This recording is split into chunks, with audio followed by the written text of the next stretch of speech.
without this treatment, my son will die.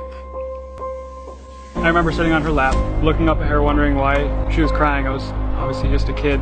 I think this country has the finest bureaucratic regulations in the world, and the other countries are way behind. What people go through with cancer, and since 1967 you've been saying, I can take care of that, and people are going, forget it, don't pay any attention. Are we that backward, doctor? Yes. Well, What do you mean? Yes. Are we that bad? Yeah. Dr. Brzezinski saved my life. Do you believe you would be alive without Dr. Brzezinski? I know I would not. For some reason, they don't want to have cure of cancer. 25 years old at the end of the month, and there's been a cure for cancer that long. Dr. Brzezinski saved my life, and for that, he is facing 300 years in a federal penitentiary. perhaps Dr. Brzezinski has found the medical breakthrough of the century. Certainly a wealth of empirical data hints at that possibility. But how will we ever know if the FDA succeeds in quashing it?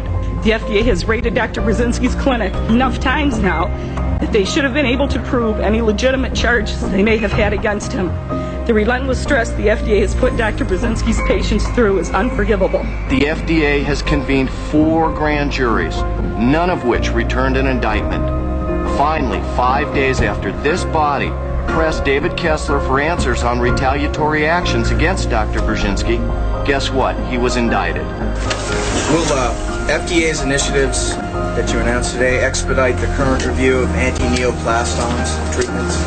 I don't want to get into any particular agent. Isn't part of your problem that treatment of cancer is a very profitable industry for a lot of companies, and that your treatment right now will eat into those companies' profits? Bingo. Yes.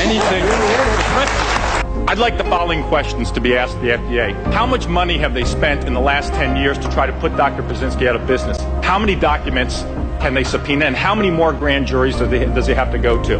And why can't patients who have advanced cancer seek the medical treatment of their choice? The issue of whether anti-neoplastons work may not even come up during the trial.